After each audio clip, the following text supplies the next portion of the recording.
বেগম জিয়ার চিকিৎসায় এভার কেয়ারে ব্রিটিশ বিশেষজ্ঞ। সন্ধ্যায় আসছে চীনা দল। সম্মিলিত সিদ্ধান্ত নেবে মেডিকেল বোর্ড। সুস্থতা কামনায় দোয়া চান বিএনপি নেতারা। সংস্কার ছাড়াই ক্ষমতায় যেতে অস্থির হয়ে গেছে লোভীরা, অভিযোগ ৮ দলের। আগে গণভোটের দাবিতে এবার রংপুরে সমাবেশ। মুক্তিযুদ্ধ বিরোধীরাই আজ ভোট চাইছে, মন্তব্য মির্জা আব্বাসের। ফেব্রুয়ারি নির্বাচন হবে শান্তিপূর্ণ উৎসব মুখর। সশস্ত্র বাহিনীকে ঐতিহাসিক ভূমিকা রাখার আহ্বান প্রধান উপদেষ্টার। শতাব্দীর সেরা নির্বাচনের আশা ইসির। গুমের মামলায় সেনা কর্মকর্তাদের ভার্চুয়ালি হাজিরার আবেদন খারিজ। শেখ হাসিনা সহ ১৭ আসামির অভিযোগ গঠনের শুনানি। তলবের পর ট্রাইব্যুনালে ক্ষমা চাইলেন আইনজীবী পান্না। এবং ঘোষণা ছাড়াই সয়াবিন তেলের দাম লিটারে বাড়ল ৯ টাকা। আলোচনা ছাড়াই ব্যবসায়ীদের সিদ্ধান্তে আইনের ব্যত্যয় দেখছে ক্যাব। ব্যবস্থার হুঁশিয়ারি বাণিজ্য উপদেষ্টার।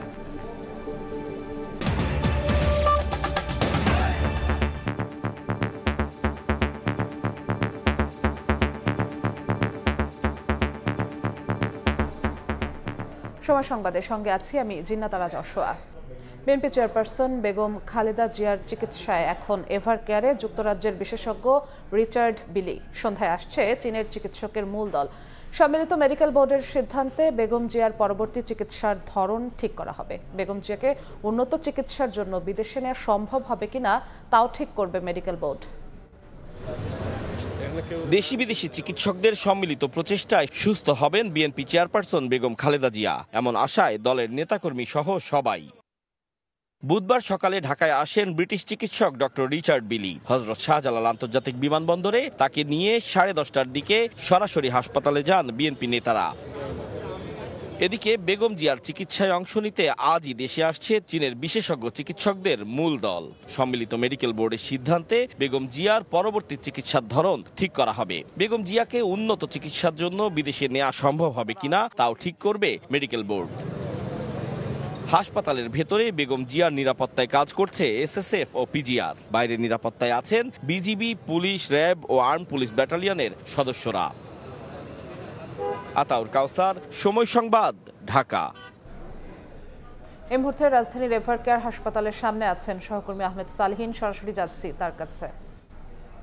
সালেহীন, সাবেক প্রধানমন্ত্রী বিএনপি চেয়ারপারসন বেগম খালেদা জিয়া গত 7 দিন যাবৎ তিনি সিসিউতে ভর্তি রয়েছেন এবং সেখানে তার মেডিকেল বোর্ডের নিবিড় পর্যবেক্ষণ তিনি রয়েছেন। ইতিমধ্যে কিন্তু দেশি বিদেশি চিকিৎসকদের নিয়ে গঠিত যে মেডিকেল বোর্ডটি রয়েছে তারা কিন্তু তাকে চিকিৎসা দিয়ে যাচ্ছেন এবং একই সঙ্গে আমরা জানি যে আজকে সকালে যুক্তরাজ্য থেকে একজন বিশেষজ্ঞ চিকিৎসক তিনি কিন্তু এভার কেয়ার হাসপাতালে এসেছিলেন এবং তার শারীরিক অবস্থার পর্যবেক্ষণ করেছেন এবং কিছু প্রতিবেদন তিনি নিয়েছেন সেটা আমরা জানতে পেরেছি এবং সেই প্রতিবেদনের ভিত্তিতে আসলে পরবর্তী করণীয় কী হবে এবং তাকে কবে নাগাদ তার শারীরিক অবস্থা যদি স্টেবল থাকে অর্থাৎ স্থিতিশীল থাকে, তাকে যদি বিদেশে নেওয়ার মতো অবস্থা হয় চিকিৎসার জন্য, সেই পরামর্শগুলি আসলে তারা দিবেন, সেই রিপোর্টগুলি তারা নিয়েছেন। গত 23 November BNP chairperson Begum Khaleda Zia তিনি অসুস্থ হয়ে এই এভার কেয়ার হাসপাতালে ভর্তি হয়েছিলেন এবং তারপর থেকে কিন্তু এখন পর্যন্ত তিনি এখানেই আছেন। আর গত 27 নভেম্বর থেকে আজকের দিনে 1 সপ্তাহ হয়ে গেছে তিনি কিন্তু এখনও সিসিউতে আছেন, চিকিৎসকদের নিবিড় পর্যবেক্ষণে রয়েছেন। আর এই বিষয়গুলো কিন্তু সেই রিপোর্টে উল্লেখ করছেন তারা চিকিৎসকরা, যারা বিশেষজ্ঞ চিকিৎসকরা আসছেন তারা কিন্তু সেই রিপোর্টগুলি নিচ্ছেন। আপনারা জানেন যে গত পরশু দিন একটি চীন থেকে 5 সদস্যের একটি অ্যাডভান্স মেডিকেল টিম এসেছিলেন, তারা পর্যবেক্ষণ করেছেন, তারা রিপোর্ট তুলে ধরেছেন। সেই রিপোর্টের ভিত্তিতে কিন্তু আজকে সন্ধ্যার পর আমরা জানতে পেরেছি চীন থেকে একটি বিশেষজ্ঞ চিকিৎসক দল এভার কেয়ার হাসপাতালে আসবেন এবং বেগম জিয়ার চিকিৎসা তারা সহযোগিতা করতে তারা আসছেন এবং যুক্তরাজ্য চীনের যেই সমন্বয়ে যে চিকিৎসক যারা রয়েছেন তাদের রিপোর্টের উপর ভিত্তি করছে বেগম জিয়ার পরবর্তী চিকিৎসা কি হবে, করণীয় কি হবে, তাকে বিদেশে নেওয়া যাবে কিনা, বিদেশে নেওয়ার মতো তার অবস্থা আছে কিনা, সেই সব বিষয়গুলো কিন্তু উঠে আসবে এবং তারপরে সিদ্ধান্ত হবে মেডিকেল বোর্ড, যেখানে দেশের সহ বিদেশেরও বেশ কয়েকটি দেশের চিকিৎসকরা কিন্তু এখন এর সঙ্গে যুক্ত রয়েছেন এই মেডিকেল বোর্ডে এবং তারা সিদ্ধান্ত যদি দেন যে তিনি বিদেশে যেতে পারবেন তবেই আসলে তাকে এখান থেকে এভারকেয়ার থেকে উন্নত চিকিৎসার জন্য দেশের বাইরে নেওয়া হবে।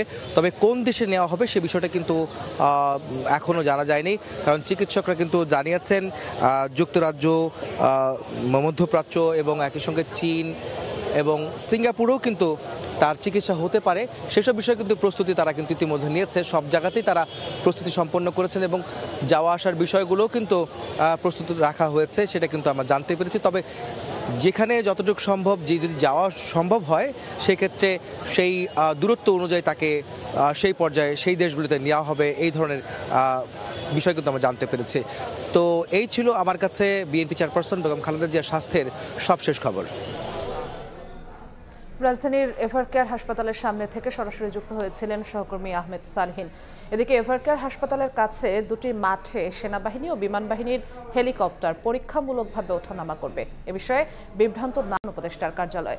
প্রধান উপদেষ্টার ভেরিফাইড ফেসবুক পেজে বলা হয়, এসএসএফ এর নিরাপত্তা প্রোটোকল অনুযায়ী আগামী ৪ ডিসেম্বর 12টা থেকে বিকেল 4টার মধ্যে এভারকেয়ার হাসপাতালের কাছের দুটি মাঠে সেনা ও বিমান বাহিনীর হেলিকপ্টার পরীক্ষামূলক অবতরণ ও উড্ডয়ন পরিচালনা করবে। এ বিষয়ে কোনো ধরনের অপপ্রচার বা বিভ্রান্তি থেকে বিরত থাকার জন্য অনুরোধ করা হলো। বিএনপির ভারপ্রাপ্ত চেয়ারম্যান তারেক রহমানের দেশে ফেরা নিয়ে নতুন কোনো তথ্য পররাষ্ট্র মন্ত্রণালয়ের কাছে নেই বলে জানিয়েছেন পররাষ্ট্র উপদেষ্টা মোহাম্মদ তৌহিদ হোসেন। মন্ত্রণালয়ে গণমাধ্যম কর্মীদের প্রশ্নের জবাবে তিনি ও তথ্য জানান। আমি উপদেষ্টা একটু বলবেন যে আজকে পর্যন্ত কোনো আপডেট আছে কিনা? দেওয়ার মতো কোনো তথ্য আমার কাছে নেই। আপনাদেরকে দেওয়ার মতো কোনো তথ্য নেই আমার কাছে। সরকারি খরচে নেওয়া হবে, সরকারি খরচে নেওয়া হবে নাকি দলের খরচে?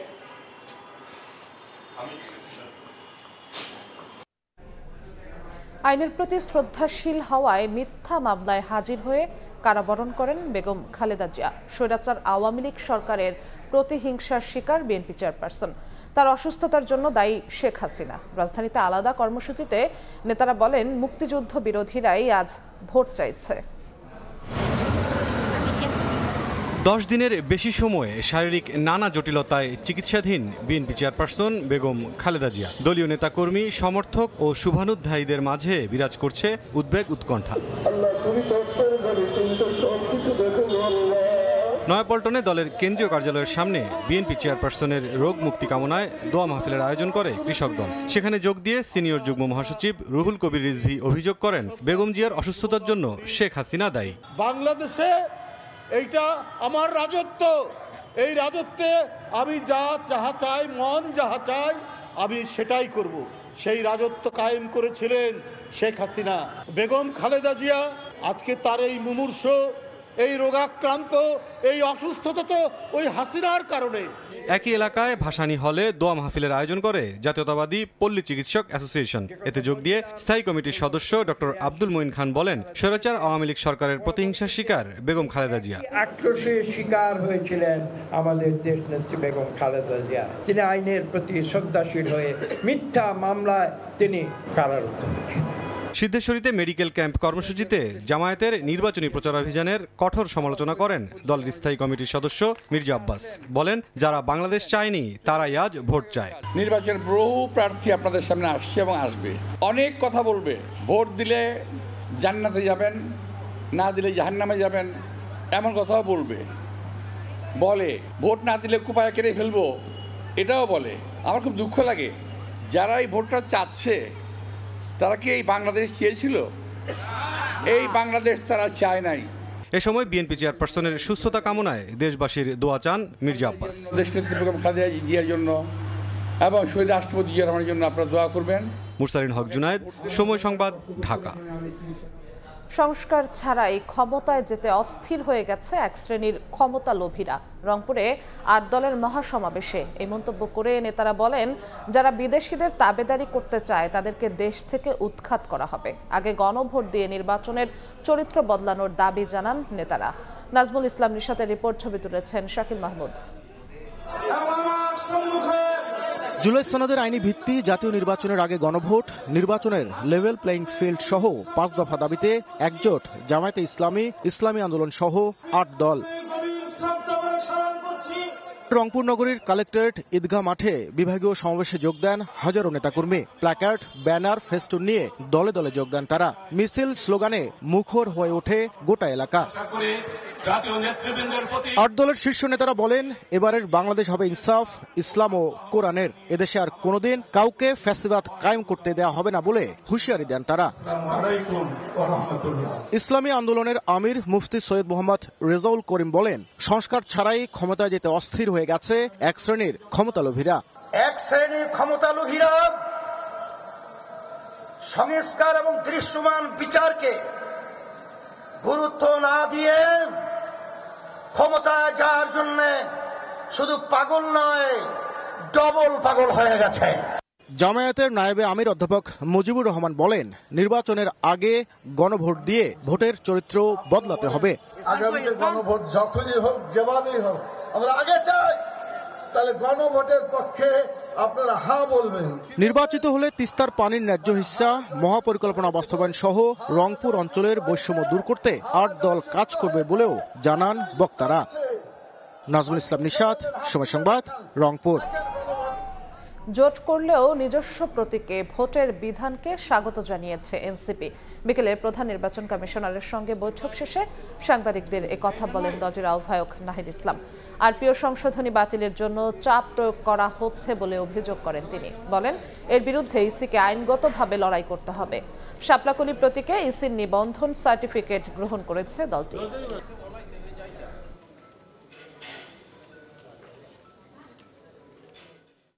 আমরা একটা প্রতীক পেয়েছি এবং এই প্রতীকটি হচ্ছে শাপলাকলি প্রতীক।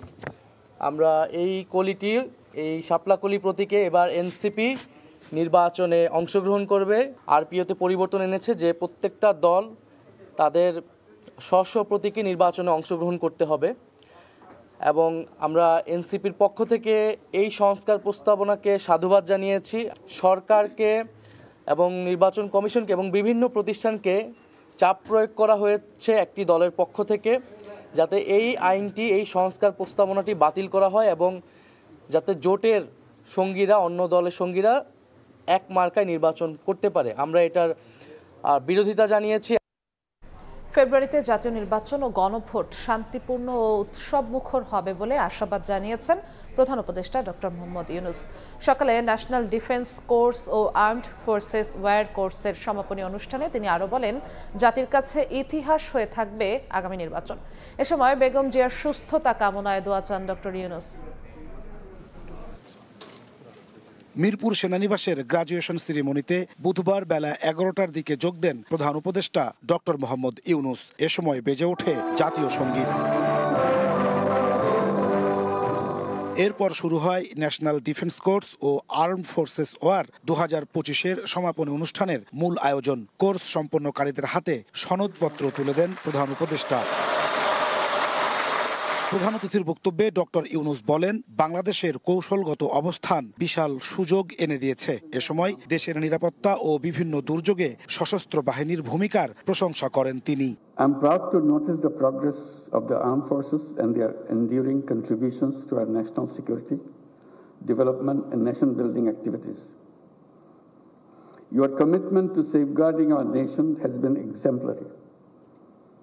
Your continuous efforts during national crises, such as natural disasters, political unrest, and pandemics, demonstrate your readiness to respond and your unwavering dedication to the well-being of our citizens. Moreover, your contributions to global peace through participation in the United Nations peacekeeping missions have enhanced Bangladesh's global image. অনুষ্ঠানে অসুস্থ BNP chairperson Begum Khaleda জিয়ার জন্য দেশবাসীর কাছে দোয়া চান প্রধান উপদেষ্টা। জানান, ফেব্রুয়ারিতে গণভোট ও জাতীয় নির্বাচন হবে শান্তিপূর্ণ ও উৎসব মুখর। Let us pray to Allah,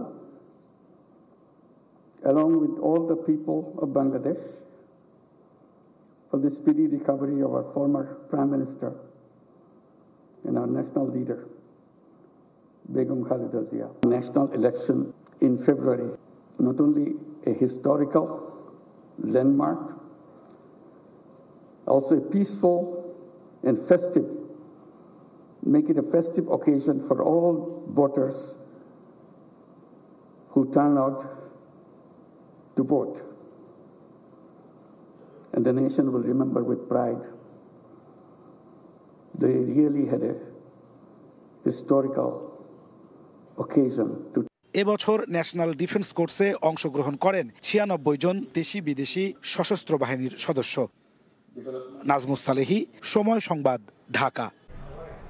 শতাব্দীর সেরা ভোট আয়োজনের প্রতিশ্রুতিবদ্ধ নির্বাচন কমিশন। সকালে নির্বাচনী প্রশিক্ষণ ইনস্টিটিউটের সাংবাদিকদের প্রশিক্ষণ কর্মশালায় কথা বলেন ইসি সচিব আখতার আহমেদ। এ সময় ভঙ্গুর নির্বাচন ব্যবস্থা পুনর্গঠনে কাজ চলছে জানিয়ে কমিশনার আবুল ফজল মোহাম্মদ সানাউল্লাহ বলেন, আগামীর বাংলাদেশ কেমন হবে তা নির্ধারণ হবে আসন্ন নির্বাচনে। ত্রয়োদশ জাতীয় সংসদ নির্বাচনকে কেন্দ্র করে সাংবাদিকদের জন্য প্রশিক্ষণ কর্মশালার আয়োজন করেছে নির্বাচন কমিশন। এতে সহযোগিতা করে ইউএনডিপি ও আরএফইডি। বুধবার রাজধানীর নির্বাচনী প্রশিক্ষণ ইনস্টিটিউটে কর্মশালার উদ্বোধনী অনুষ্ঠানে বক্তব্য রাখেন কমিশনের সিনিয়র সচিব আখতার আহমেদ। জানান, শতাব্দীর ভালো নির্বাচন আয়োজন করতে চায় ইসি। 4টা প্রস্তাবনার ভিতরে আমার হয়তো 3টাতে আমি সম্পূর্ণ একমত, বা 2টাতে একমত, একটাতে আধা আধি, আর একটাতে একমত না। তো কাজে কিন্তু পুরো প্যাকেজটা দেখে তারপরে এবার সিদ্ধান্ত নিতে হবে বলতে হ্যাঁ অথবা না। কারণ আমরা একটা ভালো নির্বাচন চাই, শতাব্দীর ভালো নির্বাচন চাই, এটা আমাদের সবারই প্রত্যাশা। এ সময় বাংলাদেশের গন্তব্য আগামী সংসদ নির্বাচনে নির্ধারিত হবে বলে জানান কমিশনার আবুল ফজল মোহাম্মদ সানাউল্লাহ। ভোটের স্বচ্ছতা নিশ্চিতে সাংবাদিকদের ভূমিকা সবচেয়ে গুরুত্বপূর্ণ বলেও মনে করেন তিনি। সাংবাদিকগণ আমাদের একটা অবিচ্ছেদ্য অংশ এবং অত্যন্ত গুরুত্বপূর্ণ অংশ। আপনারা শুধুমাত্র জিনিসটাকে স্পটলাইটে নিয়ে আসেন না, সবাইকে সোজা কোর্সে রাখার জন্য আপনারা একটা বড় ভূমিকা পালন করেন। সুতরাং আপনাদের ভূমিকাটা অতীব গুরুত্বপূর্ণ। It is more of a I would say part of transparency. প্রশিক্ষণে আলাদা 4টি সেশনে অংশ নেবেন 220 জন সংবাদকর্মী। কাউসারা চৌধুরী কুমু, সময় সংবাদ, ঢাকা।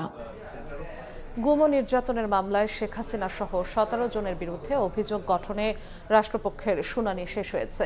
আন্তর্জাতিক অপরাধ ট্রাইব্যুনালে আসামি পক্ষের শুনানি 14 ডিসেম্বর। শুনানিতে গোপন বন্দিশালায় গুম ও নির্যাতনের বর্ণনা দেয় প্রসিকিউশন। সাব জেলে থেকে ভার্চুয়ালি হাজিরের সুবিধা চেয়ে করা আবেদন খারিজ করেন আদালত। এদিন শেখ হাসিনার পক্ষে স্টেট ডিফেন্স থেকে নিজেকে বাদ দেওয়ার আবেদন করেন আইনজীবী জেরাই খান পান্না। এতে ক্ষোভ প্রকাশ করেন ট্রাইব্যুনাল। গত 23 নভেম্বর হাজির হয়ে শেখ হাসিনার পক্ষে গুমের মামলা লড়ার ইচ্ছা প্রকাশ করেন আলোচিত আইনজীবী জেরাই খান পান্না। তাৎক্ষণিক তাকে আইনজীবী হিসেবে নিয়োগ দেন আন্তর্জাতিক অপরাধ ট্রাইব্যুনাল। শেখ হাসিনার আইনজীবী নিযুক্ত হওয়ার পর থেকে কার্যক্রম নিষিদ্ধ আওয়ামী লীগের সমর্থক ও আইনজীবীদের চাপের মুখে পড়েন পান্না। সিদ্ধান্ত থেকে সরে আসেন তিনি। হাসিনার আইনজীবী থেকে নাম প্রত্যাহারে রেজিস্ট্রার দপ্তরে চিঠিও দেন। আদালতে উপস্থিত না হয়ে পান্নার এমন কর্মকাণ্ডে বুধবার ক্ষোভ প্রকাশ করেন ট্রাইব্যুনাল। ডেকে পাঠানো হয় তাকে। তলবের 10 মিনিটের মধ্যে হাজির হয়ে নিঃশর্ত ক্ষমা চান এই সিনিয়র আইনজীবী। প্রসিকিউশনের দেখাই বলছে যে ওনাদের বাহিনী এবং আরেকদিকে হলো যে আওয়ামী লীগের যে সাপোর্টার, তাদের দুই দিকের যে উক্তি, তা তো আমি স্যান্ডউইচ হয়ে গেছি। সোশ্যাল মিডিয়াতে আদালতের ব্যাপারে কমেন্ট করেছেন এই আদালত তার ক্লায়েন্ট মানেন না, অর্থাৎ ইন আদার ওয়ার্ডস তিনি সমর্থন করছেন যে ক্লায়েন্ট যেটা বলছে আদালতকে তিনি মানেন না, সে কারণে উনিও এটা মানেন না, এই ধরনের একটা ইমপ্রেশন তৈরি হয়। আদালত এইসব ব্যাপারে তাকে সতর্ক করেছেন। এদিন র্যাবের টিএফআই সেলে গুম ও নির্যাতনের মামলায় শেখ হাসিনা সহ 17 জনের বিরুদ্ধে অভিযোগ গঠনের শুনানি শেষ করে রাষ্ট্রপক্ষ। আদালতে উপস্থিত ছিলেন গ্রেফতার সাবেক বর্তমান 10 সেনা কর্মকর্তা।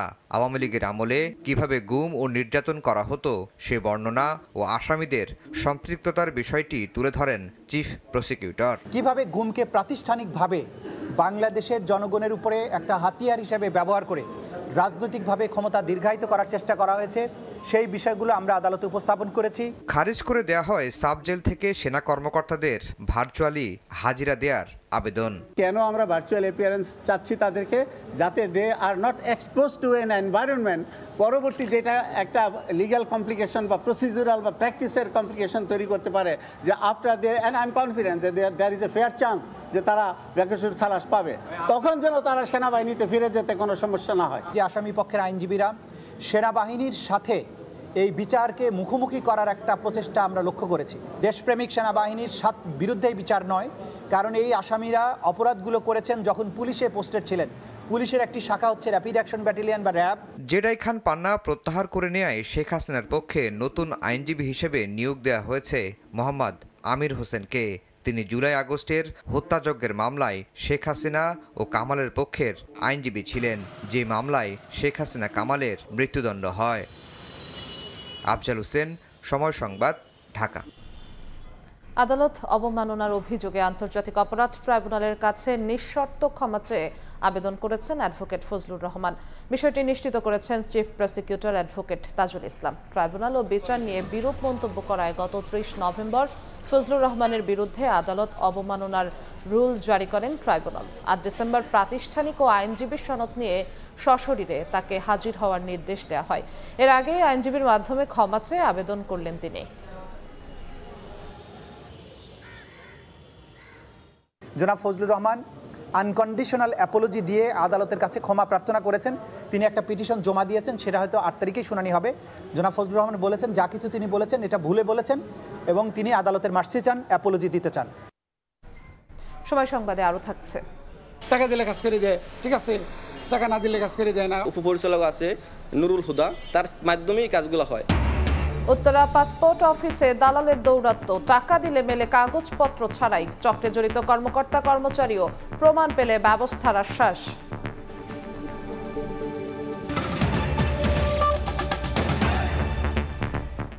কোনো ঘোষণা ছাড়াই ভোক্তা পর্যায়ে সয়াবিন তেলের দাম লিটারে 9 টাকা বাড়িয়েছেন ব্যবসায়ীরা। আলোচনা ছাড়া দাম বাড়ানো আইনের ব্যত্যয় বলছে ক্যাব। আর মন্ত্রণালয়কে না জানিয়ে এমন সিদ্ধান্ত নেয় কঠোর ব্যবস্থার হুঁশিয়ারি দিয়েছেন বাণিজ্য উপদেষ্টা।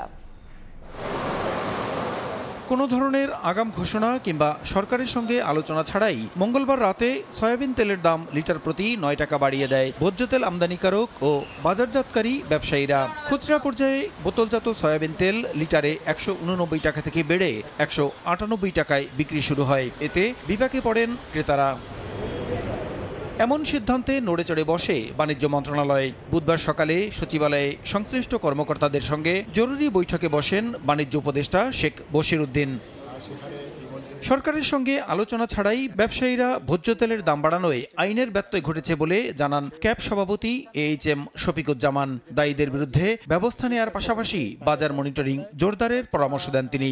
রিফাইনারিগুলো আছে তাদের যে অ্যাসোসিয়েশন, তারা এই 9 টাকায় যে বাড়িয়ে দিল সেটি বাণিজ্য মন্ত্রণালয়ের সাথে যদি কনসাল্ট না করে করা হয় সেটা আমি বলবো যে আইনের ব্যত্যয়। আইনে তো অনেকগুলোই বিষয় আছে যে তাদের রিফাইনারি বন্ধ করে দেওয়ার মতো এখানে সুযোগ আছে। যদি কেউ হোল্ডিং করে যেটা মাঝে মাঝে দাম বাড়ানো হয় সেখানে স্পেশাল পাওয়ার একটা ব্যবস্থা আছে। আমরা সেই আইনের প্রয়োগটা দেখতে চাই। ভোক্তাদের স্বার্থে বাজার মনিটরিংটা আরো জোরদার করা উচিত। ব্যবসায়ীরা ভোজ্য তেলের দাম বাড়ানোর সিদ্ধান্ত নিলেও সরকার এ ব্যাপারে কিছুই জানে না বলে বৈঠক শেষে জানান বাণিজ্য উপদেষ্টা। এবারও এককভাবে এমন সিদ্ধান্ত নেয়ায় ব্যবস্থা নেয়ার হুঁশিয়ারি দেন তিনি। ওনারা যে দামে আজকে বাজারে বিক্রি করছে সেখান থেকে প্রায় 20 টাকা কম 20 টাকা কমে আমাদেরকেই তেল দিয়েছেন। 50 লক্ষ লিটার তেল কিনেছি। যদি টেন্ডারে 20 টাকা কমে আমরা কিনতে পারি তাহলে বাজারে কেন এত বেশি দামে বিক্রি হবে? এর তো কোনো যৌক্তিক কারণ আমি খুঁজে পাচ্ছি না। মার্কেটে যে তরল নিয়ে যুদ্ধ করার জিনিস না, সামগ্রিক একত্রিক কোনো একটা কার্যক্রম অবশ্যই গ্রহণযোগ্য।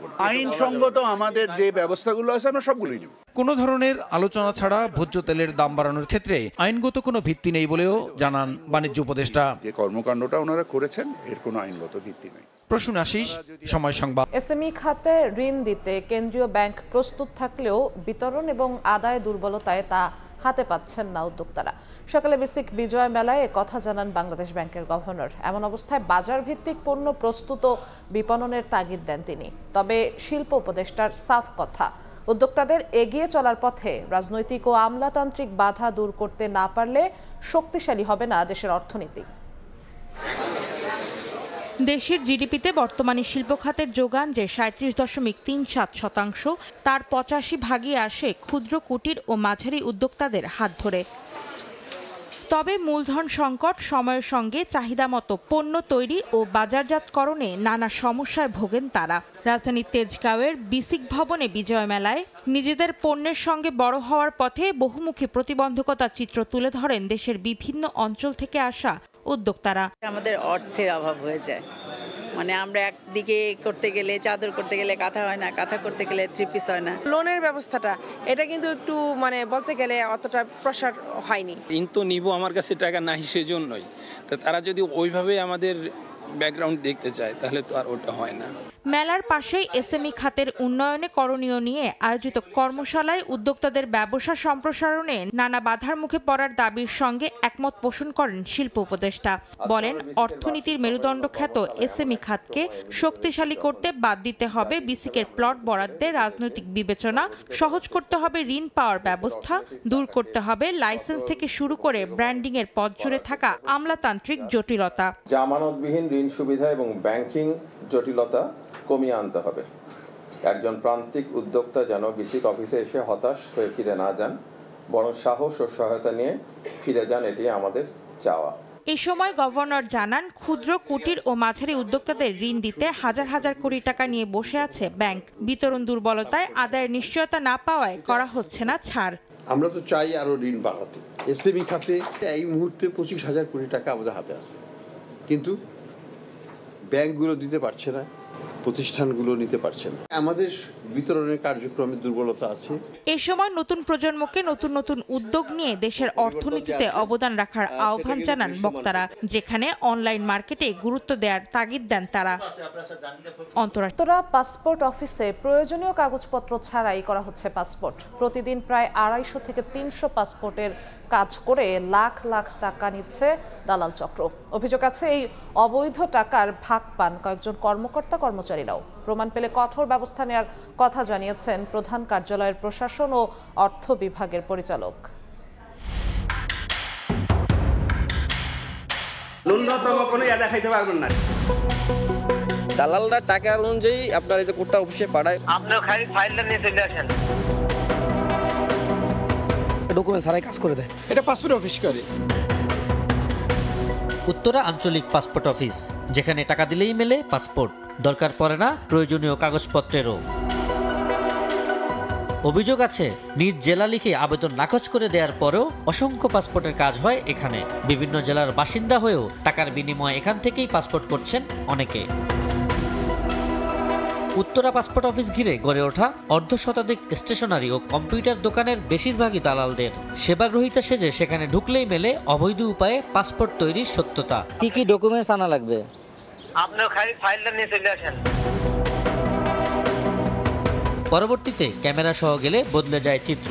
দোকান বন্ধ করে এদিক সেদিক পালিয়ে যায় দোকানদার ও দালালরা। তো সবাই বন্ধ করতেছে, তাই করতেছি। এনআইডি কার্ড লাগে, বিদ্যুৎ বিলের কাগজ লাগে, আর হচ্ছে ম্যারেজ সার্টিফিকেট লাগে। এগুলো ছিল না আমার, আমি বললাম যে না না না না, তো আপনি আমাকে ভিডিও দেখাইতে পারলে আমি বলতেছি। অনুসন্ধানে দেখা যায়, মাস শেষে টাকা ভাগ বাটোয়ারা করে নেয় চক্রের সদস্যরা। চক্রটিতে রয়েছে পাসপোর্ট অফিসের নাইট গার্ড বাবু ও আরেক কর্মচারী বশির। তাদের মাধ্যমে টাকা পান উচ্চমান সহকারী রনি সরকার ও রেকর্ড কিপার সুবীর সরকার। এরপর সেই টাকা ভাগাভাগি হয়ে যায় উপপরিচালক পর্যন্ত। ওয়াইডি নাম্বারটা আছে, ওই নাম্বারটা মোবাইল থেকে স্ক্যান করে বা নাম্বারটা লিখে অফিসে পাঠিয়ে দেয়। দালালরা টাকার অনুযায়ী আপনার এই যে কোর্টটা অফিসে পাঠায়, ওই এভিডেন্স অনুযায়ী কাজটা তারা করে দেয়। উপপরিচালক আছে নুরুল হুদা, তার মাধ্যমেই কাজগুলো হয়। টাকা দিলে কাজ করে দেয়, ঠিক আছে, টাকা না দিলে কাজ করে দেয় না, অনেককে হয়রানি করে। এটা পাসপোর্ট অফিস করে। বাবুকে এবং বসিকে ওয়ারি পাঠায় দেয়, তখন সেই ওয়ারি দিয়ে তারা অ্যাকসেপ্ট করে যে হ্যাঁ এটা আমার চ্যানেলের মাধ্যমে আসছে, তুমি এটা কাজ করে দাও। তখন তারা ডকুমেন্ট ছাড়াই কাজ করে দেয়। অভিযোগের বিষয়ে জানতে চাইলেই খেপে যান উপপরিচালক নুরুল হুদা। ন্যূনতম কোনো দেখাইতে পারবেন না, ঠিক আছে, বাসার বাবু কেউ নাই এখানে। যে অভিযোগ বলছেন, এই অভিযোগ যদি সত্য হয় সেটা আপনি প্রমাণ করেন। আমি মালবাড়ি ম্যানেজ করতে বলে নিউজ আটকানো যাবে কিনা। এই বক্তব্য নেওয়ার পর প্রতিবেদকের মোবাইল ফোনে অপরিচিত নম্বর থেকে আসে মেসেজ, যেখানে টাকার বিনিময়ে রিপোর্ট বন্ধের প্রস্তাব দেওয়া হয়।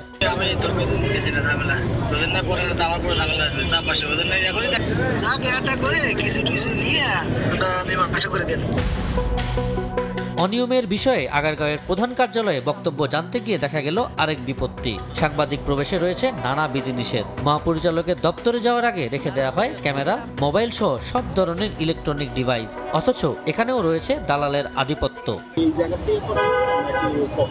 না না, ঢাকার থেকে করা হয়েছে। এলাকায় একজন লোক আইছে, 50,000 টাকা দিয়েছে, ডুপ্লিকেট আইডি কার্ড বানাইছে, সব করছে। প্রায় এক সপ্তাহ ঘোরানোর পর মহাপরিচালকের অনুমতিতে কথা বলেন প্রশাসন ও অর্থ বিভাগের পরিচালক শিহাবুদ্দিন। একেবারেই জিরো টলারেন্স। এই ধরনের যদি কোনো সুনির্দিষ্ট অভিযোগ পাওয়া যায় অধিদপ্তর হতে সঙ্গে সঙ্গে তার ব্যবস্থা না হয়।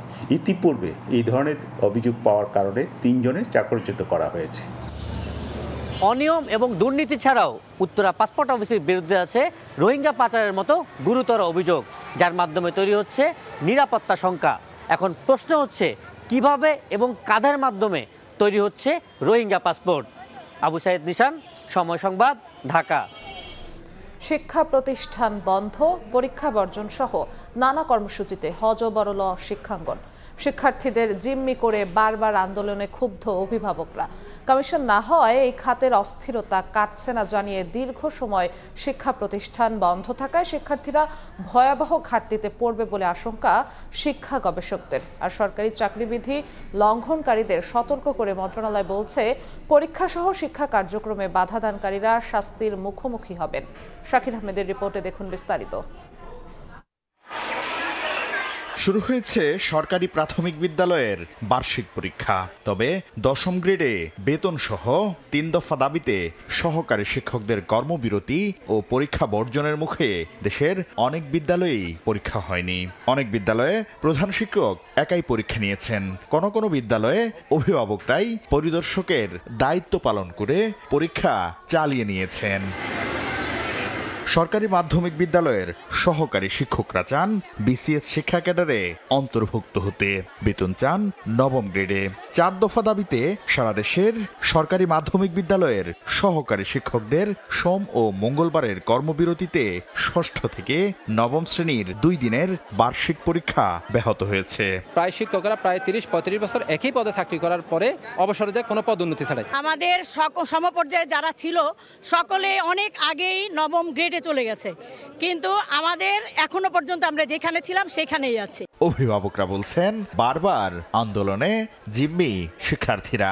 প্রাইমারির কখনো শিক্ষকদের আন্দোলন, কখনো মাধ্যমিক শিক্ষকদের আন্দোলন, কখনো কলেজ টিচারদের আন্দোলন, একের পর এক আন্দোলনের ভিতর দিয়ে আমাদের বাচ্চাদের সময় অতিবাহিত হচ্ছে। তারা যদি কোনো প্রয়োজন হয় তারা সরকারের সাথে বসে ডিসকাস করে তারা আলাপ আলোচনা আমাদের তার দাবি দেওয়া বাস্তবায়ন করবে। কিন্তু শ্রেণীকক্ষ বন্ধ রেখে তালা ঝুলে ছাত্রদেরকে জিম্মি করে এভাবে আন্দোলন সমীচীন না। শিক্ষা গবেষকরা বলছেন, কোভিড, জুলাই গণঅভ্যুত্থান সহ বেশ কয়েক বছর ধরেই নানা কারণে দীর্ঘ সময় শিক্ষা প্রতিষ্ঠান বন্ধ। ফলে শিক্ষার্থীরা ভয়াবহ শিখন ঘাটতিতে। এই অবস্থায় এই আন্দোলন শিক্ষার্থীদের জন্য মরার উপর খাড়ার ঘা হয়ে উঠবে। কোভিডের সময় যে বাচ্চাটা ক্লাস 2তে বা 1-এ ভর্তি হয়েছিল, সে কিন্তু একটা গ্যাপ নিয়ে আজকে ক্লাস 5-এ বা 6-এ আসছে। এরপরে যদি আরও গ্যাপটা যদি বাড়তেই থাকে, তাহলে সে কি নিয়ে ক্লাস 8 পাস করবে বা এসএসসি পাস করবে? শিক্ষাবিদরা বলছেন, শিক্ষা সংস্কারে কোনো কমিশন না হয় এই খাতের অস্থিরতা কাটছে না। আমাদের প্রাথমিক থেকে বিশ্ববিদ্যালয় পর্যন্ত শিক্ষার কিন্তু আপাদমস্ত সংস্কার দরকার। এক ধরনের যে জগাখিচুড়ি অবস্থা হয়ে আছে আমাদের, এই সব কিছু নিয়ে একটা শিক্ষা কমিশন দরকার। শিক্ষা কমিশনের একটা উইং হয়তো এই কাজটা করবে। এটাই হলো সমাধানের পথ। পরীক্ষায় বাধা সৃষ্টিকারী শিক্ষকদের বিরুদ্ধে ব্যবস্থা নেয়ার কথা জানায় প্রাথমিক শিক্ষা অধিদপ্তর। ইতোমধ্যেই পরীক্ষা বর্জনকারী শিক্ষকদের কারণ দর্শানোর নোটিশ পাঠিয়েছে সংশ্লিষ্ট দপ্তর। শাকির আহমেদ, সময় সংবাদ, ঢাকা। 10ম গ্রেডের দাবিতে বিভিন্ন জেলায় অর্ধ দিবস কর্মবিরতি পালন করেছেন মেডিকেল টেকনোলজিস্ট ও ফার্মাসিস্টরা। এতে চরম ভোগান্তিতে পড়েন রোগী ও স্বজনরা। জরুরি পরীক্ষা নিরীক্ষা করতে না পেরে অনেকে ফিরে যান হাসপাতাল থেকে। এ সময় বন্ধ থাকে ওষুধ সরবরাহ। এদিকে দাবি না মানলে বৃহস্পতিবার থেকে হাসপাতাল শাটডাউনের হুঁশিয়ারি আন্দোলনকারীদের। হায়দার আলীর রিপোর্ট। ব্যানার হাতে রাজপথে মেডিকেল টেকনোলজিস্ট ও ফার্মাসিস্টরা। 11তম থেকে 10ম গ্রেডে উন্নীতকরণের এক দফা দাবি তাদের। বুধবার সকাল 8টা থেকে দুপুর 12টা পর্যন্ত সারা দেশের বিভিন্ন হাসপাতালে অর্ধদিবস কর্মবিরতি পালন করেন আন্দোলনকারীরা। এ সময় বন্ধ থাকে ব্লাড ব্যাংক, রেডিওলজির সিটি স্ক্যান, এক্স রের মতো জরুরি সেবা। বন্ধ রাখা হয় রোগীদের সরকারি ওষুধ দেওয়াও। আমাদের এক দফা এক দাবি, আমাদের 10ম গ্রেড বাস্তবায়ন চাই। শুরুতে যে চেয়ারে আমরা চাকরি নিয়েছি, পিআরএলে যাওয়া পর্যন্ত আমরা সেই চেয়ারেই আমাদেরকে আটকে রেখেছে। দীর্ঘ 3 দশক ধরে আমরাই পৃথিবীতে একটা ভিন্ন জাতি মনে হয়, যা আমাদের অধিকার থেকে আমাদের বঞ্চিত করা হয়েছে। আমাদের কোনো কার্যক্রম বাকি নেই, কিন্তু সরকারের বিভিন্ন সময় আমরা লাল ফিতার দৌড়াতে আমাদের সময় ক্ষেপণ করা হচ্ছে। আমরা তখনই কর্মবিরতি প্রত্যাহার করব যতক্ষণ পর্যন্ত আপনারা আমাদেরকে আমাদের 10ম গ্রেডে জিও না দেবেন। মেডিকেল টেকনোলজিস্ট ও ফার্মাসিস্টদের কর্মবিরতিতে ভোগান্তিতে পড়েন সেবা নিতে আসা রোগী ও স্বজনরা। বেশি বিপাকে পড়েন ঢাকার বাইরের রোগীরা। দাবি আদায়ের জন্য সেবা নিতে আসাদের জিম্মি না করার আহ্বান তাদের। ওষুধ পাচ্ছি না, এরপরে এক্সাই দিছে, এক্সাই হচ্ছে না আমাদের। আমরা এই চাঁদপুর থেকে সকাল ভোর 5টায় রওনা দিয়ে এখানে আসছি। ছেলের অপারেশন আজকে 7টায় সিরিয়াল দিছি। এখন আমি ব্লাড দেওয়ার জন্য 4 জন লোক নিয়ে আসছি। এখন আমি ব্লাড দিতে পারতেছি না। টেস্টের টাকা জমা নিচ্ছে, ল্যাবে গিয়ে দেখি ওখানে তালা মারা। দাবি না মানলে বৃহস্পতিবার থেকে দেশের সব সরকারি হাসপাতাল শাটডাউনের হুঁশিয়ারি দেন আন্দোলনকারীরা। হায়দার আলী, সময় সংবাদ, ঢাকা। দুর্বৃত্তের ছুরিকাঘাতে মুহূর্তেই বদলে যায় তাসফিন ফেরদৌসের জীবন। এক হাত প্রায় বিচ্ছিন্ন, অন্য হাতে গভীর আঘাত। রক্তক্ষরণে শকে চলে যাচ্ছিল 20 বছরের তরুণ। লড়াই করে তাকে নতুন জীবন দিলেন national institute of burn and plastic সার্জারির চিকিৎসকরা। অস্ত্রোপচারের মাধ্যমে দেশের ইতিহাসে প্রথম 21 ঘন্টা পর সফলভাবে বিচ্ছিন্ন হাত পুনঃসংযোজন করা হলো। বিস্তারিত মাহাদ ইসলাম ধ্রুবর রিপোর্টে। 20 বছরের তাসফিন ফেরদৌস সদ্য এইচএসসি পাশ করা এক স্বপ্নবাজ তরুণ, কিন্তু দুর্বৃত্তের নির্মম আঘাতে কয়েক সেকেন্ডেই বদলে যায় তার জীবন, স্বপ্ন ও ভবিষ্যৎ। 9 নভেম্বর বিকেল 5টা দুর্বৃত্তের ছুরিকাঘাতে 2 হাতে ভয়াবহ ক্ষত নিয়ে জাতীয় বার্ন ইনস্টিটিউটে আনা হয় তাসফিনকে। এক হাতে প্রায় বিচ্ছিন্ন অংশ, অন্য হাতে থেমে যাওয়া রক্তপ্রবাহ। মৃত্যুর মুখ থেকে ফিরে আসার সেই ভয়াবহ মুহূর্তের কথা নিজেই মনে করে জানান তাসফিন। নিজেকে সেভ করার জন্য হাতটা জাস্ট এরকম, এই হাতটা জাস্ট ধরে এভাবে মারছে। তো আমি আর এই হাতের দিকে দিইনি, পরে আমি যখন ফেস দিয়ে বরাবর যখন মারতে নিয়েছিল আমি এইভাবে করছি, তো আমার এই জায়গার আর কি লেগেছে। পরে আমি আর খেয়াল, আমি ওইখানেই অজ্ঞান হয়ে গেছি। অপারেশনের পর আলহামদুলিল্লাহ হাত ভালো, আর মুভ করতে পারি। হাসপাতালে আনার পর প্রথম কয়েক ঘন্টা চলে তাসফিনকে শক থেকে বের করে আনার লড়াই। শরীর স্থিতিশীল হতেই শুরু হয় হাত রক্ষার সংগ্রাম। আর আঘাত পাওয়ার 21 ঘন্টা পর শুরু হয় দেশের চিকিৎসা ইতিহাসের অন্যতম জটিল সেই সার্জারি। আমরা প্রথমে পেশেন্টটাকে ওকে রিসাসিটেট করে ওর অন্যান্য সামগ্রিক অবস্থার উন্নতির পর পরের দিন সকালে শুরু করি। ইতিপূর্বে আমরা এরকম এত দীর্ঘ সময় পরে গিয়ে রিভাস্কুলারাইজেশন, রিপ্লান্টেশন আমরা পাইনি। আমরা অনেকক্ষণ পরে শুরু করার পরেও এই অঙ্গ সেভ হয়েছে এবং সেটা ফাংশনিং। আমাদের দেশের গরমে এতক্ষণ পরে এটার রেকর্ড। বার্ন ইনস্টিটিউটের পরিচালক বলেন, এটি শুধু একটি অপারেশনই নয়, উন্মোচিত হলো বাংলাদেশের চিকিৎসা সেবায় নতুন সম্ভাবনার দুয়ার। সময় থাকে, সেই সময়ের বাইরে গিয়েও আমরা এটা চেষ্টা করেছি এবং সফলতা পেয়েছি। এবং এইটার বলার উদ্দেশ্য আপনাদের কাছে এটাই যে এই ধরনের কোনো কিছু যদি হয়, সম্ভাবনা না থাকলেও আমরা চেষ্টা করব। তাসফিনের মায়ের চোখে কৃতজ্ঞতার অশ্রু। সন্তানকে ফের কাছে পেয়ে যেন ফিরে পেয়েছেন নতুন জীবন। এতভাবে ওনারা সাপোর্ট করছে, আমি কল্পনাও করতে পারিনি যে এখানে এসে আমি এতটা সাপোর্ট পাবো। ওনারা আমাকে আব্বা এইভাবে সাহায্য করবে, আমি কখনো চিন্তাও করি না আমার ছেলেকে এইভাবেই পাবো আমি। চিকিৎসা বিজ্ঞানের এই সাফল্য এক রোগীর গল্পের বাইরে গিয়ে বাংলাদেশের বার্ন ও প্লাস্টিক সার্জারির জন্য হয়ে উঠেছে এক গর্বের অধ্যায়। মাহাদ ইসলাম ধ্রুব, সময় সংবাদ, ঢাকা। সময় সংবাদে আরো থাকছে। রাশিয়ার সঙ্গে যুদ্ধে জড়ালে পরাজিত হবে ইউরোপ, হুঁশিয়ারি পুতিনের। সমঝোতা ছাড়াই শেষ হল উইটকপ কুশনারের সঙ্গে বৈঠক। ইউক্রেনের বন্দর ও জাহাজে হামলা বাড়ানোর ইঙ্গিত।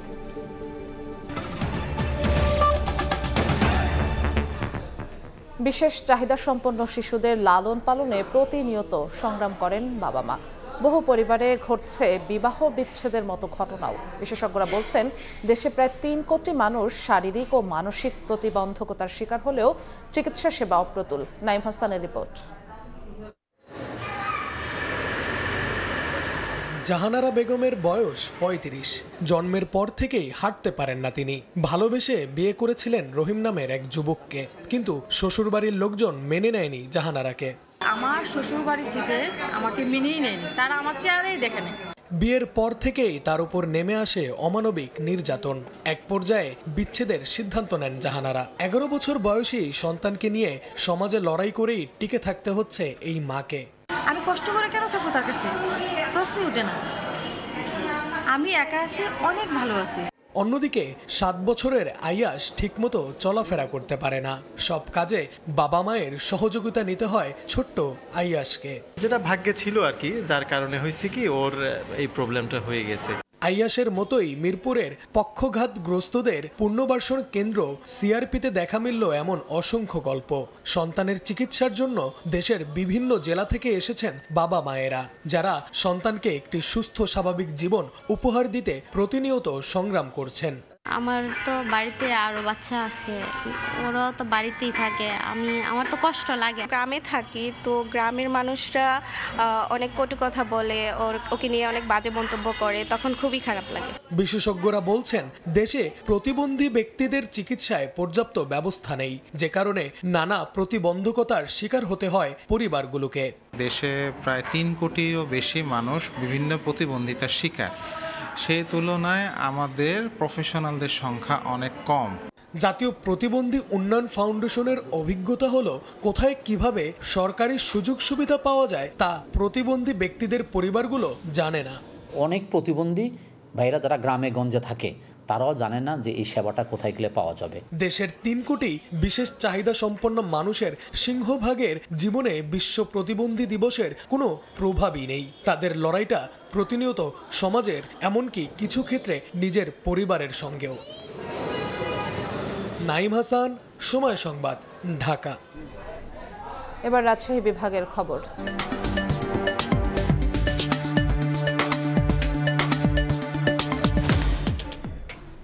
রাজশাহীতে নিয়ম নীতির তোয়াক্কা না করে চলছে একের পর এক বহুতল ভবন নির্মাণের কাজ। রাজশাহী উন্নয়ন কর্তৃপক্ষ, আরডিএ ও ফায়ার সার্ভিস বলছে বহুতল ভবন নির্মাণে প্ল্যান পাস, নকশা অনুমোদন, ছাড়পত্র বাধ্যতামূলক হলেও তা মানছে না অনেকে। এ কারণে বাড়ছে দুর্ঘটনা ও প্রাণহানির ঝুঁকি। তবে ঝুঁকিপূর্ণ ভবনগুলো চিহ্নিত করে ভবন মালিকদের বিরুদ্ধে মামলা ও বাড়ি ভাঙার নোটিশ দেওয়া হচ্ছে বলে জানায় আরডিএ। হাবিবুর রহমান পাপ্পুর ছবিতে সাইফুর রহমান রকির রিপোর্ট।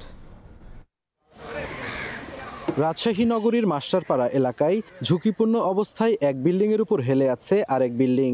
অনুমোদন ছাড়া সাহেববাজারের এসএস টাওয়ার 12 তলা পর্যন্ত করায় মামলা সংক্রান্ত জটিলতায় 10 বছর ধরে পরিত্যক্ত অবস্থায় পড়ে আছে।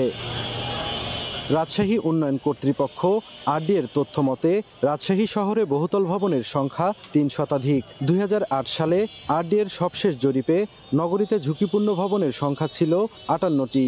ভবন মালিকরা প্ল্যান পাস, নকশা অনুমোদন, সিটি কর্পোরেশনের উচ্চতা বিষয়ক অনাপত্তিপত্র নিয়েই তারা বিল্ডিং নির্মাণ করছেন। তবে এসব কাগজপত্র দেখাতে পারেননি বিল্ডিং মালিকদের অনেকেই, কেউ আবার কথা বলতে রাজি হননি। অফিস টাইমে আসে মালিকের সাথে কথা বলে। আমাদের অফিস টাইম কোনটা? এখন 12টা 1টা দিকে আসেন। ছাড়পত্র লাগে, এগুলো আপনাদের কোনটার আছে আর কোনটার না, এটা আমরা একটু দেখতে চাই। এগুলো বিষয়ে তো আমি নতুন জয়েন করছি, এগুলো আমার কাছে নাই। সবশেষ ভূমিকম্প আতঙ্ক ছড়িয়েছে নগরবাসীর মনে। তারা বলছেন নিয়ম নীতির তোয়াক্কা না করে গড়ে ওঠা বহুতল ভবনগুলো বাড়াচ্ছে দুর্ঘটনা ও প্রাণহানির ঝুঁকি। ভূমিকম্প যখন হয়েছিল তখন খুবই ভয় লাগছিল যে পড়ে যায় নাকি। ভয় তো সবসময় একটা কাজ করে যে কখন কি হয় না হয়, এটা সবাই জানে, তারপরে থাকে। নিয়ম নীতি কোনো বালাই নেই, ইচ্ছা মতন তৈরি করে রাখছে। তো এটা তো আসলে একটা ঝুঁকিপূর্ণ বিষয়টা, কখন ভেঙে পড়ে মাথার উপরে। ফায়ার সার্ভিস বলছে বহুতল ভবন নির্মাণ করতে ছাড়পত্র ও অগ্নি নির্বাপক ব্যবস্থা রাখার বিধান থাকলেও তা মানছেন না বেশিরভাগ ভবন মালিক ও ডেভেলপার কোম্পানি। বর্তমানে যেভাবে ভূমিকম্প হচ্ছে, প্রত্যেক মানুষ ছাড়পত্র গ্রহণ করে ছাড়পত্রের যে শর্ত মোতাবেক ভবন তৈরি করা উচিত। আর আরডিএ বলছে নিয়ম বহির্ভূতভাবে যারা ভবন নির্মাণ করেছেন তাদের বিরুদ্ধে ব্যবস্থা নেওয়া হচ্ছে। ইমারত পরিদর্শক দিয়ে আমরা নোটিশ দিচ্ছি, আমরা তাদের বিরুদ্ধে মামলা করছি, বিশেষ কোনো ক্ষেত্রে আমরা ভেঙেও দিয়ে আসছি বর্ধিত অংশগুলো। আরডিএ কর্তৃপক্ষের তথ্য মতে অনুমোদন না নেয়ায় 261 জন ভবন মালিকের শোকজ ও মামলা দায়ের করা হয়েছে।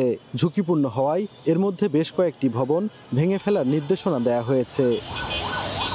সাইফুর রহমান রকি, সময় সংবাদ, রাজশাহী। এবার দেশের বাইরের খবর। রাশিয়ার সঙ্গে যুদ্ধে জড়ালে দ্রুত পরাজিত হবে ইউরোপ, এমনটাই হুঁশিয়ারি দিয়েছেন রুশ প্রেসিডেন্ট ভ্লাদিমির পুতিন। সম্প্রতি কৃষ্ণ সাগরে রাশিয়ার 2টি ট্যাঙ্কারে নৌ ড্রোন হামলাকে জলদস্যুতা আখ্যা দিয়ে পুতিন বলেন এর জবাবে রাশিয়া ইউক্রেনি বন্দর ও জাহাজে হামলা বাড়াবে। এর কিছুক্ষণ পরে মার্কিন প্রেসিডেন্টের বিশেষ দূত স্টিভ উইটকফ ও জ্যারেড কুশনারের সঙ্গে রুদ্ধদ্বার বৈঠক করেন পুতিন। তবে আলোচনায় কোনো সমঝোতা হয়নি বলে জানিয়েছে ক্রেমলিন। রাশিয়া ইউক্রেন যুদ্ধের শুরু থেকেই ইউরোপের দেশগুলো নিজেদের নিরাপত্তা নিয়ে শঙ্কা প্রকাশ করে আসছিল। সম্প্রতি ইউরোপের কয়েকটি দেশের আকাশসীমায় রুশ ড্রোনের উপস্থিতির পর থেকে এই শঙ্কা আরও বেড়ে যায়। মস্কো বারবার দাবি করে আসছে তারা ইউরোপের সঙ্গে যুদ্ধে জড়াতে চায় না। স্থানীয় সময় মঙ্গলবার রুশ প্রেসিডেন্ট ভ্লাদিমির পুতিন আবারও একই দাবি করেন। তবে তিনি হুঁশিয়ারি দিয়ে বলেন ইউরোপ যদি সরাসরি সংঘাতে যেতে চায় তাহলে রাশিয়া লড়াইয়ের জন্য প্রস্তুত রয়েছে। একই দিন রুশ প্রেসিডেন্ট কৃষ্ণ সাগরে রাশিয়ার 2টি ট্যাঙ্কারে সম্প্রতি নৌ ড্রোন হামলাকে জলদস্যুতা হিসেবে আখ্যা দিয়েছেন। তিনি হুঁশিয়ারি দিয়ে বলেন জবাবে রাশিয়া ইউক্রেনীয় বন্দর ও জাহাজে হামলা আরও বাড়াবে। এমন বক্তব্যের কিছুক্ষণ পরে মার্কিন প্রেসিডেন্টের বিশেষ দূত স্টিভ উইটকফ ও জ্যারেড কুশনারের সঙ্গে যুদ্ধবন্ধের আলোচনায় বসেন তিনি। প্রায় 5 ঘন্টার এই আলোচনা ফলপ্রসূ হয়েছে বলে জানান পুতিনের উপদেষ্টারা। বলেন যুক্তরাষ্ট্রের প্রস্তাবিত শান্তি পরিকল্পনার কিছু কিছু বিষয় নিয়ে সন্তুষ্ট নয় মস্কো। অন্যদিকে মার্কিন প্রেসিডেন্ট ডোনাল্ড ট্রাম্প শঙ্কা জানিয়ে বলেন রাশিয়া ইউক্রেনের যুদ্ধের পরিস্থিতির সমাধান করা সহজ নয়। তিনি আবারও উল্লেখ করেন যদি যুদ্ধবিরতি চুক্তি স্বাক্ষরিত হয় তবে তিনি নোবেল শান্তি পুরস্কারের যোগ্য। যুদ্ধ বন্ধে যুক্তরাষ্ট্রের তৎপরতার উপরই আস্থা রাখছেন ইউক্রেনের প্রেসিডেন্ট ভলোদিমির জেলেনস্কি। মালিহা সুহরওয়ার্দী, সময় সংবাদ। খেলার খবর।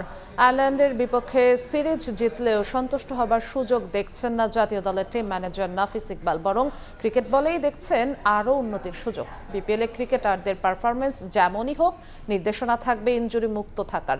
দল হিসেবে সেরা প্রস্তুতি নিয়ে বিশ্বকাপে যাবার লক্ষ্য সাবেক এই ক্রিকেটারের। বিস্তারিত জানাচ্ছেন সাব্বির মিথুন। জয় পরাজয় থেকে ভালো ক্রিকেট তারা খেলতে চায়। How much you are satisfied with this performance? 100% very satisfied.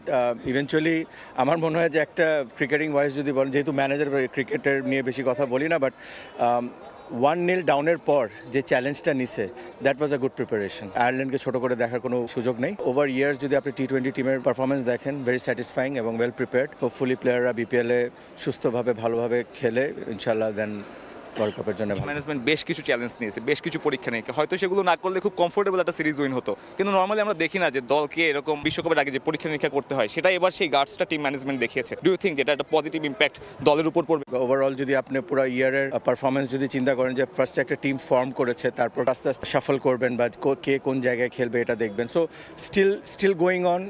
বিপিএলে আই এম শিওর ম্যানেজমেন্টের চোখ থাকবে এবং বিফোর ওয়ার্ল্ড কাপ একটা টিমের ফরম্যাট তো আমরা পেয়েছি ইনশাল্লাহ, এবং before world cup you will get the final thing. So এই সিরিজের পরে আমি বলতে পারি টিম ম্যানেজমেন্ট তাদের ওই স্যাটিসফ্যাকশনের জায়গা, এক্সপেকটেশনের জায়গাটা ফুলফিল করেছে। ফুলফিল বলে কিছু নাই স্পোর্টসে। আমার মনে হয় যে সবসময় চ্যালেঞ্জেস আসবে এবং চ্যালেঞ্জেসটা নিতে হবে। যদি ফুলফিল হয়ে যায় তাহলে তো আর সামনে আগানোর কোনো জায়গা থাকবে না। সো আমরা সবসময় চ্যালেঞ্জ নিতে প্রস্তুত, সবসময় ইমপ্রুভমেন্ট নিয়ে দেখার জন্য রেডি থাকবো। Thanks a lot and best of luck. দর্শক, কথা বলছিলাম বাংলাদেশ জাতীয় দলের টিম ম্যানেজার নাফিস ভাইয়ের সঙ্গে, এবং যিনি আসলে বলছিলেন এই ক্রিকেটে সন্তুষ্টির জায়গাটা কখনো থাকে না। সিরিজ জিতলেও বাংলাদেশ দল চাইবে বিশ্বকাপের আগে যতগুলো ভুল ত্রুটি বা উন্নতির জায়গা রয়েছে সেসব উন্নতি করেই বিশ্বকাপের মঞ্চে যেতে। চট্টগ্রাম থেকে সাব্বির মিথুন, সময় সংবাদ। এ পর্যায়ে শীর্ষ সংবাদগুলো জানিয়ে দিচ্ছি আরেকবার।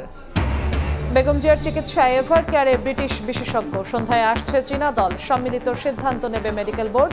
সুস্থতা কামনায় দোয়া চান বিএনপি নেতারা। সংস্কার ছাড়াই ক্ষমতায় যেতে অস্থির হয়ে গেছে লোভীরা। অভিযোগ 8 দলের। আগে গণভোটের দাবিতে এবার রংপুরে সমাবেশ।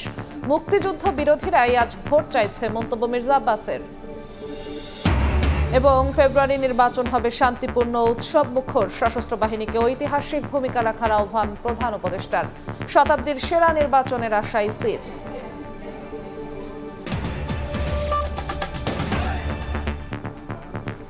এই ছিল 5টার সময় সংবাদ। এরপর বাংলার সময় সঙ্গে থাকবেন সহকর্মী ইমদাদুল হক। যশো, আপনাকে ধন্যবাদ। বাংলার সময় নিয়ে আসছি কিছুক্ষণ পর, সঙ্গে থাকুন সময়।